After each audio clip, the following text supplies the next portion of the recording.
భారతి గారు ఇప్పుడు నిజంగా కూడా చాలా సీరియస్ కండిషన్ లో ఉన్నారు. సర్జరీలు ఒకటి కాదు 3 సర్జరీలు చేయాల్సి ఉంది. దాదాపు 3 వారాలు ఇక్కడే ఉండాల్సిన పరిస్థితి ఉన్నది. కాబట్టి ఖచ్చితంగా నేను ప్రభుత్వాన్ని డిమాండ్ చేస్తా ఉన్నా, మీరు వెంటనే స్పందించి ఏ కాంగ్రెస్ కార్యకర్తలైతే కిరాతకమైన ఈ పనికి ఒడిగట్టినరో వారిని అటెంప్ట్ మర్డర్ కింద ఒక్కరినే కాదు 4-5 కలిసి చేసినారు. ఇది చేసిన వాడు ఒకడు, చేపించిన వాడు 4-5 ఉన్నారు. అందరినీ అటెంప్ట్ మర్డర్ కింద బుక్ చేయాలి, ఖచ్చితంగా కఠినంగా శిక్షించాలని డిమాండ్ చేస్తా ఉన్నాం. రెండవది, ఆ కుటుంబం ఇవాళ నష్టపోయి మొత్తం పిల్లా పాపతో సహా ఇవాళ హాస్పిటల్ ముందు దాదాపు 4 రోజులు ఇక్కడ ఉండే పరిస్థితి ఉన్నది. మొత్తం వైద్యానికి సంబంధించి మరి పార్టీ పరంగా మేము చూసుకుంటాము, కానీ ప్రభుత్వం కూడా ఆ కుటుంబానికి ఖచ్చితంగా సహాయం చేయాలి, నష్టపరిహారం ఇవ్వాలని చెప్పి కూడా మేము డిమాండ్ చేస్తా ఉన్నాం.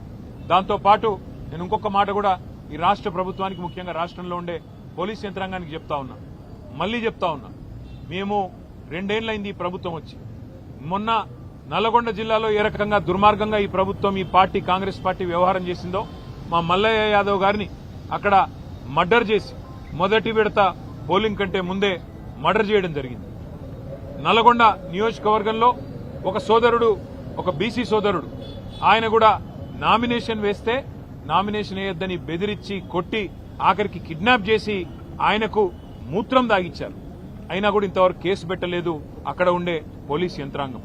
ఈ రకమైన అరాచకాలు ఏవైతే ఇవాళ రాష్ట్ర వ్యాప్తంగా జరుగుతున్నాయో, ఇటు కామారెడ్డి జిల్లా ఎల్లారెడ్డిలో గాని, అక్కడ సూర్యాపేట జిల్లాలో గాని, నల్లగొండ జిల్లాలో గాని, ఇవన్నీ కూడా గుర్తుపెట్టుకుంటున్నాము. ఇవన్నీ కూడా ప్రజలు కూడా గమనిస్తా ఉన్నారు.